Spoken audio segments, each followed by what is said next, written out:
নমস্কার, good evening. দেখছেন news 18 Bangla. আপনাদের সঙ্গে রয়েছি আমি সোনিয়া। ঘড়ির কাঁটায় ঠিক সন্ধ্যে 6টা মানে এই সময় জেলা থেকে সরাসরি। আর শুরুতেই আজ নজর রাখবো কমিশনের সাইট হ্যাক। আচমকাই সাপ্লিমেন্টারি তালিকার সব নাম বিচারাধীন হয়ে গেল। হ্যাঁ, সকালে ভোটাধিকার মিললেও বিকেলে বিচারাধীন। ওয়েবসাইটে ত্রুটিতে চরম বিভ্রান্তি ভোটারদের মধ্যে।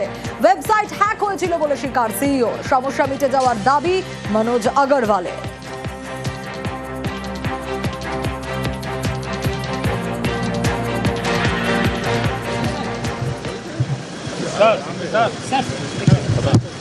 কিছু আমাদের সাইট হ্যাক হয়েছিল, কিছু টেকনিক্যাল গ্লিচ হয়েছিল, এখন ঠিক আছে, এখন দেখতে পারবেন। কিছু আমাদের সাইট হ্যাক হয়েছিল, কিছু টেকনিক্যাল গ্লিচ হয়েছিল, এখন ঠিক আছে, এখন দেখতে পারবেন। সাপ্লিমেন্টারি তালিকার পর ওয়েবসাইট হ্যাক, কমিশনকে ভ্যানিশ কটাক্ষ মমতার। আপনারা কি জানেন মা ভাই বোনেরা, গত রাত্রে সবার ভোট কেটে দিয়েছিল, কারো ছিল না। মানে বাংলায় যত লোক আছে হঠাৎ হাফিজ ভ্যানিশ হয়ে গেল, নিয়ে বলছে টেকনিক্যাল ফল্ট হয়েছিল। আরে আমি আমার নামটা খুলেছি, আমি অ্যাডজুডিকেশন। বুঝতে পারছেন অবস্থা? এরা করতে পারে না এমন কোনো কাজ নাই, তাই এখন থেকে তৈরি থাকুন। 10 লক্ষের নামের তালিকা সোমবার প্রকাশ করেছে নির্বাচন কমিশন। আর এর মধ্যে প্রায় 40% নাম বাদ। এই হারে নাম বাদ গেলে সব মিলিয়ে বাদ যেতে পারে প্রায় 88 লক্ষ নাম।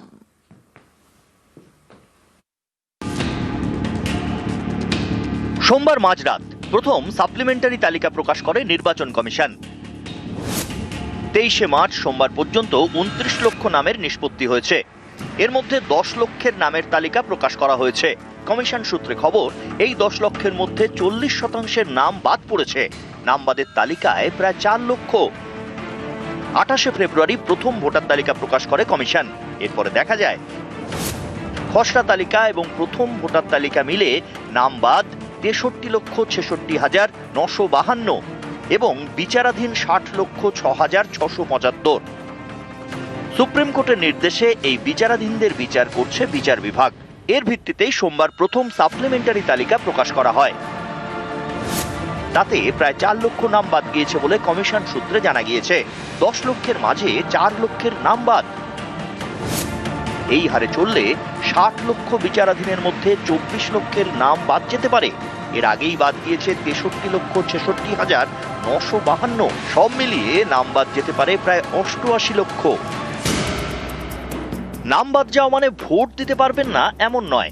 নাম বাদ গেলে ট্রাইব্যুনালে আবেদন জানাতে হবে, তারা সেই আবেদন খতিয়ে দেখবে। কিন্তু এই ট্রাইব্যুনাল নিয়েও নানা ধোঁয়াশা। একটা জজকে কোন জেলা দেওয়া হবে এটা তো হাইকোর্ট দেবেন। মেইন জিনিস আছে যে অফিস আছে, কাঠামো আছে। আমরা স্টেট গভর্নমেন্ট থেকে জায়গা চেয়েছি। যদি স্টেট গভর্নমেন্ট কাছে কোনো জায়গা আছে, আমরা চিফ সেক্রেটারির সঙ্গে কথা করেছি, ওটা ফিডব্যাক হবে, তারপরে আমরা হাইকোর্টকে দেবো। তারপরে যেটা আছে হাইকোর্ট অ্যালাউ করবে, নাহলে আমরা অন্য কোথায় দেখবো। আমরা চেষ্টা করছি যত তাড়াতাড়ি তৈরি হতে পারবে, অত সবাই জন্য ভালো আছে। মঙ্গলবার সুপ্রিম কোর্টেও এই ট্রাইব্যুনাল প্রসঙ্গ ওঠে। বিচারাধীনদের নামে দ্রুত নিষ্পত্তি করার প্রসঙ্গে প্রধান বিচারপতি সূর্যকান্ত বলেন, সব নথি তো ডিজিটাল রয়েছে। ট্রাইব্যুনালের দায়িত্বে থাকা বিচারকরা জেলায় জেলায় যাওয়ার বদলে কলকাতার জুডিশিয়াল একাডেমিতে গিয়েও তো নিষ্পত্তি করতে পারেন। কমিশনের আইনজীবী ডিএস নাইডু বলেন, সেটা করা যেতে পারে। বিচারকরা যেখানে আছেন সেখান থেকে অনলাইনেও করতে পারেন। এরপরে বিচারপতি জয়মাল্য বাগচি বলেন, এ নিয়ে আপনারা কলকাতা হাইকোর্টের প্রধান বিচারপতির সঙ্গে আলোচনা করে দেখুন। নির্বাচন কমিশনের বিজ্ঞপ্তির পরেও এখনো পর্যন্ত ট্রাইব্যুনাল গঠন ঝুলে রয়েছে। তাই যাদের নাম বাদ পড়ল তারা কবে ট্রাইব্যুনালে আবেদন করতে পারবেন সেই উত্তর এখনো পর্যন্ত নেই নির্বাচন কমিশনের কাছে। ক্যামেরায় কুণাল চৌধুরীর সঙ্গে Somraj Bandyopadhyay, news 18 Bangla, Kolkata. Supplementary list নিয়ে কমিশনকে তোপ মমতার। কেন এখনো টাঙানো হয়নি নতুন ভোটার লিস্ট? উত্তরবঙ্গে ভোট প্রচারে প্রশ্ন তৃণমূল নেত্রীর। আজকেও যার নাম উঠছে সাপ্লিমেন্টারি লিস্ট এখনো টানায়নি, টানানোর হিম্মত নেই। লোকে জানবে কি করে কার নাম বাদ গেছে? যার নাম বাদ গেছে তাকে ফর্ম ফিল আপ করতে হবে।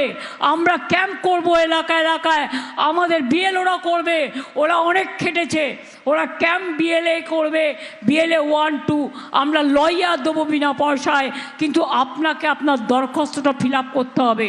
আমরা লাস্ট অবধি চেষ্টা করে যাব। বলছে নাকি 27 লক্ষের মধ্যে শোনা যাচ্ছে যে প্রায় 8 লক্ষ লোকের নাম বাদ গেছে, 19 লক্ষ উঠেছে। লিস্টটা কোথায়? লিস্টটা কোথায়? ম্যাজিশিয়ান ওয়াশিং মেশিনে চলে গেছে।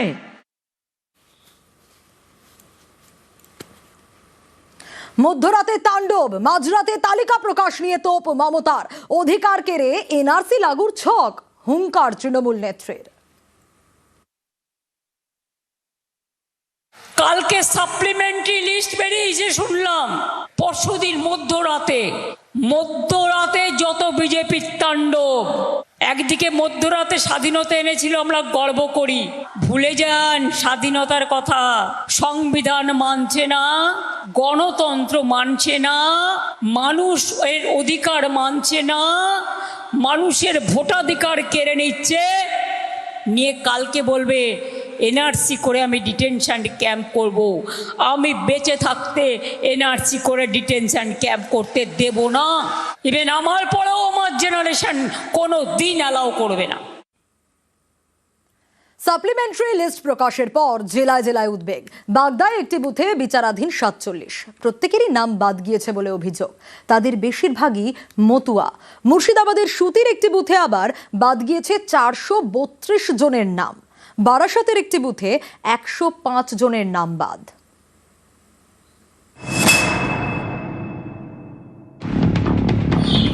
দুঃখ বলা যাবে এর কাছে। আমি 20 বছর তোমার ভোট দিয়েছি, কাগজ বলে কি কিছু নাই, আমার আর কি আছে। ইনি আশুতোষ বিশ্বাস, বয়স 72। সাপ্লিমেন্টারি ভোটার তালিকা থেকে নাম বাদ যাওয়ায় মতুয়া সম্প্রদায়ের এই বাসিন্দার চোখে জল। 25 বছর দল জ্যেষ্ঠাই ঠাকুরবাড়ি, আমি আমার স্ত্রী ঠাকুরবাড়ি গিয়েছি। উত্তর 24 পরগনার বাগদা বিধানসভা আসন, এখানে মতুয়া ভোট বড় ফ্যাক্টর। এই বাগদার হেলেঞ্চা গ্রাম পঞ্চায়েতের মধ্যে পড়ে মণ্ডপঘাটা। এসআইআর পর প্রথম ভোটার তালিকায় এখানকার 127 নম্বর বুথে 47 জনের নাম ছিল বিচারাধীনের তালিকায়। সাপ্লিমেন্টারি লিস্টে 47 জনেরই নাম বাদ গিয়েছে বলে অভিযোগ, যার মধ্যে অনেকেই মতুয়া। আমার ভোট তো কাটা গেছে, সব প্রমাণপত্র তো আমার যা ছিলাম সবই দিয়েছি। বড় ছেলের ভোট আছে, ছোট ছেলের ভোটটা কাটা গেছে, তাদের পাসপোর্ট এসি কার্ডটা সবই আছে, তাও ভোট কাটা গেছে। 92 সালে ট্যাক্স কাটিয়েছি, ঘর পেয়েছি 13 সালে, সেটা দেখাইছি। এখন যদি আমার ভোট কাটিয়ে দেয় তাহলে আমার কিছু বলার নেই। আমার বাড়িতে 6টা মোট, 5টা কেটে দিয়েছে আগেই, আর আমার ছেলে বিচারে নিয়ে হ্যাঁ কেটে দিয়েছে, একটা ভোটও নেই। এখন কী করবো তাই তো ভাবতেছি, কী করবো।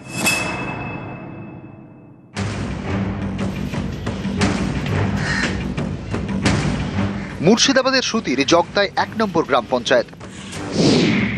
এখানকার 112 নম্বর বুথে মোট ভোটার 977। সাপ্লিমেন্টারি লিস্টে তাদের মধ্যে 432 জনের নাম বাদ গিয়েছে বলে অভিযোগ। আগে থেকে ভোট দিয়ে আসা সত্ত্বেও আমাদের নাম এখন বলছে যে নাম বাদ দিয়ে দিয়েছে। নোটিশ দিয়েছিল, নোটিশে গিয়েছিলাম, তারপরে এখন আবার দেখছি যে আবার আমাদের নাম বাদ দিয়ে দেওয়া হয়েছে। মাধ্যমিক দিয়েছি, মানে 10 বছর ধরে পড়াশোনা করেছি এখানে, তারপরেও আমাদের যদি নাম না থাকে এটা তো একটা সমস্যা।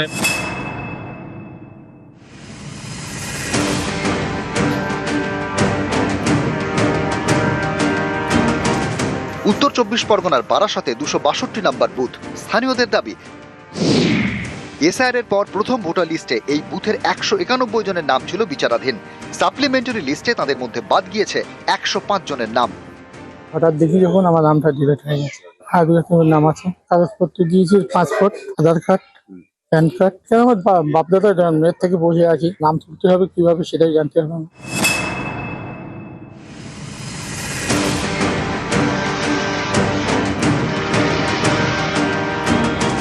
উত্তর 24 পরগনার উত্তর বারাকপুর পুরসভার 4 নম্বর ওয়ার্ড। এখানকার দেবীতলার বাসিন্দা সুজয় রায়, তাঁর দাবি 28 বছর বিএসএফ এ ছিলেন। এসআইআর এর সময় সমস্ত নথি দিলেও সাপ্লিমেন্টারি লিস্ট থেকে তার নাম বাদ গিয়েছে। দেশের সেবা করেছি, ডিফেন্সে চাকরি করেছি, বিগত 28 বছর ধরে আমার সমস্ত ডকুমেন্ট দিয়েছি এবং সেন্ট্রাল গভর্নমেন্টের যে পিপিও হয় সেই পিপিও দিয়েছি। আমি এখন এক্স সার্ভিসম্যান, পিপিও দিয়েছি এবং আমার আই কার্ডও দিয়েছি। এই আই কার্ডটা আমাকে ভোটার লিস্ট থেকেই ডিলিট করে দিই। আমি চিন্তিত আছি এই ব্যাপারটা নিয়ে। নিউজ 18 বাংলা।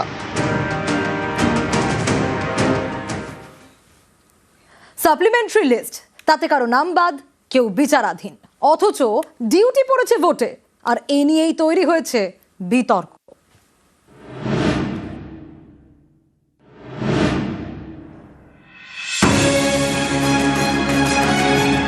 বীরভূমের পাড়ুই থানার অনন্তপুর, এখানকার বাসিন্দা নজরুল ইসলাম সিআরপিএফ জওয়ান, 1994 থেকে কর্মরত। পরিবারের দাবি এসআইআর এর পর প্রথম ভোটার লিস্টে তার নাম ছিল বিচারাধীন, পরে সাপ্লিমেন্টারি লিস্ট থেকে নাম বাদ। সেই জওয়ানই এখন ভোটে ডিউটি করছেন মালদায়। কিভাবে গেছে ওটা তো আমরা বলতে পারবো না। তো সরকারি আন্ডারে চাকরি করে সিআরপিএফ, এটা আমাদের লজ্জার বিষয়। যাই 20 বছর থেকে চাকরি করে ওর নাম বাদ। সরকারি দেখবো, আমার কি দেখবো, আমার আপনাদের হাতে না এটা, তাহলে আমাদের মতো লোকে কিছু মনেই করবে না। এটা সরকার ভুক্তি যদি 20-25 বছর গেছে, তাদের যদি বাদ দিয়ে দেয়, তা আমাদের মতো আনপাবলিক দিকে কি মনে করবে।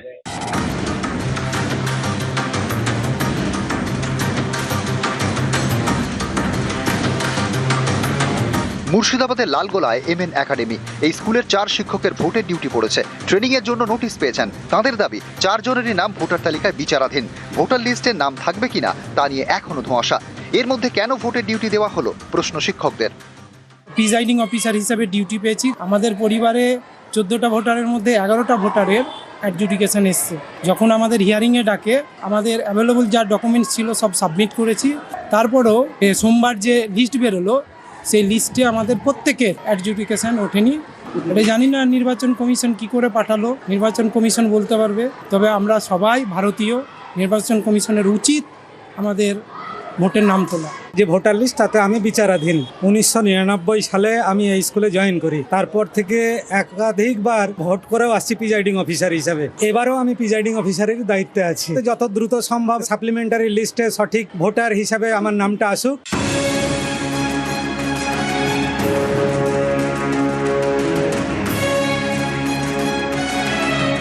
বাঁকুড়ার ইন্দাসের শিমুলিয়া, এখানকার বাসিন্দা আব্দুল হাই। তিনি সোনামুখী বিজে হাই স্কুলের গ্রুপ ডি কর্মী। তাঁর দাবি এবার ভোট দিতে পারবেন কিনা নিশ্চিত নন, কারণ বিচারাধীনের তালিকায় নাম রয়েছে, অথচ ভোটের ডিউটি পড়েছে। আমি এসআই লিস্টে বিবেচনাধীন আছি, তার কি করে আমার ভোটের ট্রেনিং আসতে পারে? আমি নিজেই ভোট দিতে পারবো না সেটাও বুঝতে পারছি না, অথচ ভোটের ট্রেনিং এসেছে। আমি কি করে ট্রেনিং দিতে যাব? এটা কি নির্বাচন কমিশন জানে না যে আমার নামটা বিবেচনাধীনে আছে?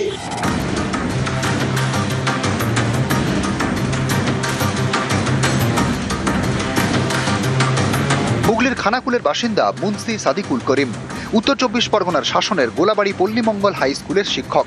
আবৃত্তি করেন, ভোটার তালিকায় তার নামও বিচারাধীন, অর্থাৎ নাম থাকবে নাকি বাদ যাবে তা এখনো নিশ্চিত করে বলা যায় না। এরই মাঝে পড়েছে ভোটের ডিউটি। কারণ 94 সাল থেকে আমি ভোটার, 99 থেকে আমি শিক্ষকতায় যুক্ত হয়েছি। হঠাৎ করে এবারে এসআইআরে দেখলাম শুনানিতে ডাকা হয়েছে। আমি গেলাম, আমার নথিপত্র, পাসপোর্ট যা দেবার সমস্ত কিছু আমি দিলাম। 28 তারিখ যখন ফাইনাল লিস্টটা বেরোলো, তখন দেখলাম যে আমাকে বিচারাধীনে রাখা আছে। আমাদের বাড়ির সকলেই কিন্তু বৈধ, সেখানে আমি কি করে অবৈধ হতে পারি, কোন যুক্তিতে? নিউজ 18 বাংলা। আরামবাগ মেডিকেলে 111 জন চিকিৎসক, আর এর মধ্যে 34 জন ডাক্তারকে ভোটের ডিউটিতে। এত ডাক্তার ভোটের কাজে যদি চলে যায়, তাহলে চিকিৎসা পরিষেবা তো লাটে উঠবে। উদ্বেগ প্রকাশ হাসপাতাল কর্তৃপক্ষের।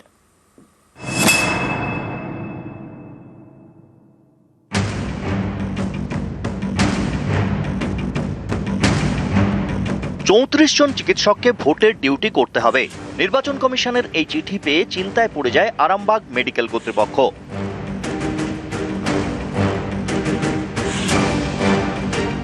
আরামবাগ মেডিকেল কলেজ ও হাসপাতাল হুগলির আরামবাগ মহকুমার 6টি ব্লকের বাসিন্দাদের বড় ভরসা। পশ্চিম মেদিনীপুর, বাঁকুড়া এবং পূর্ব বর্ধমানেরও অনেকে এই হাসপাতালে যান। প্রতিদিনই ভিড়ে ভিড়। আরামবাগ মেডিকেলে চিকিৎসকের সংখ্যা 111। এর মধ্যে 34 জন ডাক্তারকে ভোটের ডিউটি দিয়েছে নির্বাচন কমিশন। এই হলো কমিশনের সেই নোটিশ।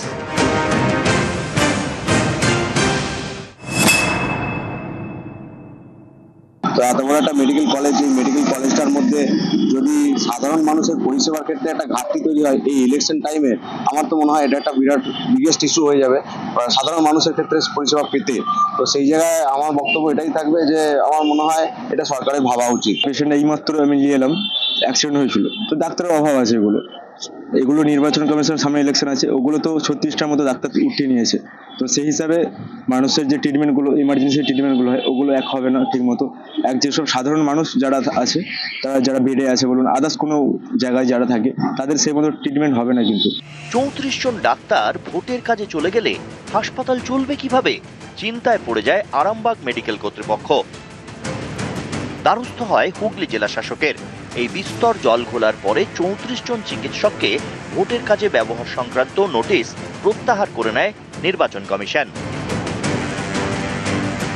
আরামবাগ থেকে শুভদীপ ঘোষ, নিউজ 18 বাংলা। আচ্ছা, একজন জনপ্রতিনিধি, তাকে ভোটের ডিউটি দেওয়া হয়েছে। কলকাতা পুরসভার 110 নম্বর ওয়ার্ডের কাউন্সিলরকে চিঠি দেওয়া হয়েছে। সেকেন্ড পোলিং অফিসারের দায়িত্ব পালনের নির্দেশ দেওয়া হয়েছে নাকি তাকে। বাঘাযতীন স্কুলের সহকারী শিক্ষক স্বরাজ মণ্ডল, তৃণমূল কাউন্সিলর স্বরাজ মণ্ডলকে দেওয়া হয়েছে ভোটের ডিউটি। 2024-এর নির্বাচনের আগেও ভোটের ডিউটির চিঠি, 24-এ ভোটের কাজ না করায় শোকজ করার অভিযোগ। 28 দিনে আমাকে এই ধরনের একটা ইলেকশন ডিউটি দিয়ে চিঠি পাঠানো হয়েছে। এখানে ইলেকশন কমিশন বলছে নিরপেক্ষ, সেখানে কি করে তারা একজন দলের পৌর প্রতিনিধি, কাউন্সিলর একজন কলকাতা কর্পোরেশনের, নিরপেক্ষতা কিভাবে বজায় রাখে যে আমাকে ডিউটিতে ফেলে? না, দলকে আমি জানিয়েছি, আমি মেল করে দেবো আজকে যে আমি একজন দলের কাউন্সিলর, ভেবে দেখবার জন্য যে আমার সত্যি মনে হয় ডিউটি করা ঠিক হবে না। বহিরাগত এনে ভোট লুটের চক্রান্ত। উত্তরবঙ্গের ভোট প্রচারে বিস্ফোরক মমতা বন্দ্যোপাধ্যায়। অস্ত্র টাকা ঢোকাতে অফিসার বদলের অভিযোগ। বিজেপির অনেক টাকা আছে, গুন্ডা আছে, এলাকায় এলাকায় খবর নেবেন। সব হোটেল, সব ভাড়া বাড়ি যত খালি আছে, যত গেস্ট হাউস আছে, সব বাইরের লোক দিয়ে, আউটসাইডারদের নিয়ে আসছে। আর আমাদের সব অফিসারদের কেন চেঞ্জ করেছি জানেন? কারণ বন্দুক ঢোকাবে বলে, ড্রাগ ঢোকাবে বলে, টাকা ঢোকাবে বলে। আমার কাছে ইতিমধ্যেই ছবি এসে গেছে অনেক, কোথায় কোথায় কাকে দিয়ে টাকা নিয়ে আসছে। প্রয়োজনে সেই ভিডিও ফাঁস করে দেব। এখন রেখে দিয়েছি সযত্নে রাজপ্রাসাদ থেকে। ভোটে ও গণনায় সতর্ক নজরের নির্দেশ মমতার। বিজেপিকে কড়া আক্রমণ তৃণমূল নেত্রীর। বিজেপি ভ্যানিস পার্টি বলছে ওরা নাকি ছাপ্পা দেবে আর ভোটের সময় ধাপ্পা দেবে। আমি দায়িত্বটা মা বোনেদের দিয়ে গেলাম। কাউন্টিং এর দিন আর ইলেকশনের দিন যতক্ষণ শেষ না হবে, দরকার হলে পান্তা ভাত খাবেন একদিন, শীতলা পুজোতেও খান, কিন্তু সব পাহারাদার আপনারা। আমি যদি যোদ্ধা হই, আমার সহকর্মীরা আমার সহযোদ্ধা, আর কাউকে যেন টাকা দিয়ে কিনতে না পারে। যারা দেশ বেচে দেয়, দাঙ্গা করে, দুরাচারী, ব্যভিচারী, এসআইআর করে, এনআরসি করে, তাদের জীবনে সমর্থন করবেন না। উত্তরবঙ্গ থেকে ফের বঙ্গভঙ্গের চক্রান্তের অভিযোগ। বাংলা রাজ্যটাই তুলে দিতে চায়, অনেক প্ল্যানিং করেছে। আপনাদের বিহারের সাথে নিয়ে যাবে আবার।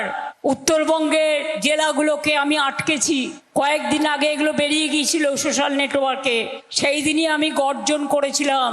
মনে রাখবেন, মানুষের অধিকারের জন্য আমি রাস্তা থেকে সুপ্রিম কোর্ট পর্যন্ত লড়াই করেছি, এবং সেই জন্যেই যা ভোট উঠছে, এইটুকু ভোটও জেনে রাখবেন, এই লড়াইয়ের জন্য আপনারা আমার পাশে ছিলেন। এর জন্য আমার কোনো কৃতিত্ব নেই, কৃতিত্বটা আপনাদের। দলীয় বৈঠকে তৃণমূলকে করা আক্রমণ নীতিন নবীনের। 4 মে গেরুয়া হোলি খেলা হবে বাংলায়। বাংলা পরিবর্তনের জন্য তৈরি, আত্মবিশ্বাসী বিজেপির সর্বভারতীয় সভাপতি। और मैं अपने कार्यकर्ता भाइयों को भरोसा दिलाता हूं कि आपने जो मेहनत किया है पिछले 4-5 वर्षों में, इस विपरीत परिस्थिति में आज जनता आपके साथ खड़ी है पूरा पश्चिम बंगाल का एक एक व्यक्ति इस परिवर्तन में, इस लहर को आपके साथ लड़ने को तैयार खड़ा है। पश्चिम बंगाल में भारतीय जनता पार्टी की सरकार 4 मई को बनने जा रही है। इस संकल्प को आपको लेके जाना। मैंने कहा था कुछ दिन पहले कि एक होली हम लोगों ने मनाया है और एक होली 4 मई को भगवा होली मनाएंगे, क्योंकि उस दिन भगवा लहराएगा और पश्चिम बंगाल की जनता को हम सुरक्षित पश्चिम बंगाल बनाकर देने का संकल्प पूरा करने जाएंगे। ये चुनाव टीएमसी के भय से बाहर निकलने का चुनाव, जिस बंगाल को माँ, माटी और मानुष आज सपना दिखाया गया था, आज ये तीनों भय के साए में। ভোটের বাংলায় নীতিন নবীন দক্ষিণেশ্বরে পুজো দিয়ে পর বৈঠক। দুদিনের রাজ্য সফরে বিজেপির সর্বভারতীয় সভাপতি। গতকাল কৌশল বৈঠকে সংগঠনে জোর, স্থানীয় ইস্যু নিয়ে প্রচারের নির্দেশ নেতাদের। আজও দলের নেতাদের সঙ্গে দফায় দফায় বৈঠক নীতিন নবীনের। माँ के दरबार में आशीर्वाद प्राप्त किया है। माँ काली हम लोग सबको अपना असीम आशीर्वाद दे कि जिस बंगाल को उसके सांस्कृतिक विरासत के लिए, भारतीय संस्कृति के लिए, पश्चिम बंगाल की संस्कृति ने पूरे देश को एक सूत्र में बांधा। आज उसी पश्चिम बंगाल में कहीं न कहीं हमारी संस्कृति को चोट करते हैं। दुर्भाग्य है और माँ का आशीर्वाद मिलेगा तो निश्चित रूप से हम सभी निश्चित रूप से एक सोनार बंगाल, अपना पश्चिम बंगाल को विकसित बंगाल बनाने का आशीर्वाद माँ से मांगा है।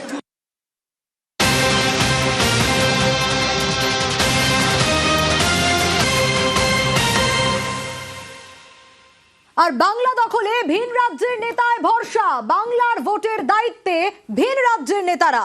একাধিক ভিন রাজ্যের নেতাকে দায়িত্ব নীতিনের।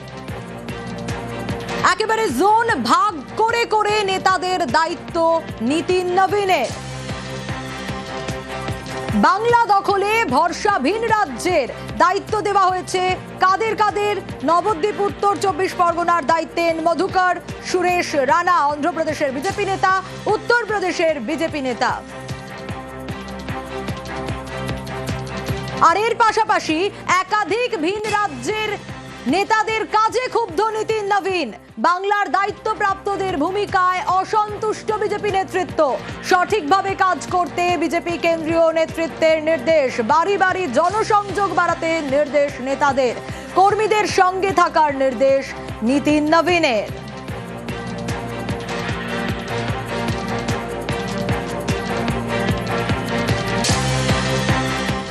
পূর্ব মেদিনীপুরে প্রথম হতে হবে নন্দীগ্রামকে। আত্মতুষ্টি নয়, বুথে বুথে কাজ করার নির্দেশ। 21 ও 24-এ খারাপ ফল হওয়া বুথে জোর। নন্দীগ্রামের কর্মী সভায় নির্দেশ অভিষেক বন্দ্যোপাধ্যায়।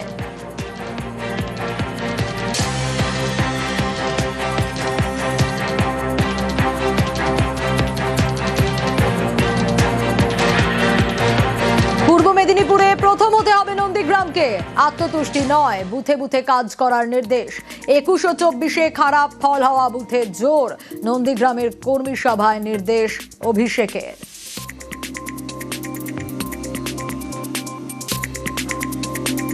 শুভেন্দুকে নিশানা অভিষেকের। নন্দীগ্রামের বিজেপি প্রার্থীকে নিশানা।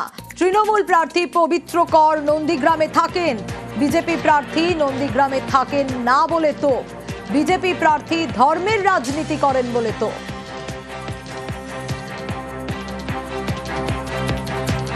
যাদের সংগঠন বলে কিছু নেই, তাকে প্রার্থী করেছে দেখেছেন? আমাদের আবর্জনাগুলোকে মাথায় নিয়ে গিয়ে সম্পদ 2020 সালে গদ্দারদের সাথে গদ্দারি করে অমিত শাহের পদলেহন করে পায়ে হাত দিয়ে বিজেপিতে যোগদান দিয়েছিল।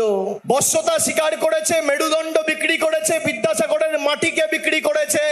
তাদেরকে বিজেপি পুরস্কৃত করে প্রার্থী করেছে। জীবনে এদেরকে মানুষের পাশে দেখতে পাবেন না। ঝড়, জল, বন্যা একমাত্র আশিস দৈত, মমতা ভূঁইয়ার মতো প্রতিনিধিরা আপনাদের পাশে ছিলেন। আগামী দিন ব্যতিক্রম হবে না। 26-এ 177-এর বেশি আসন পাবে বিজেপি। পটাশপুরের সভা থেকে হুঙ্কার শুভেন্দু অধিকারীর।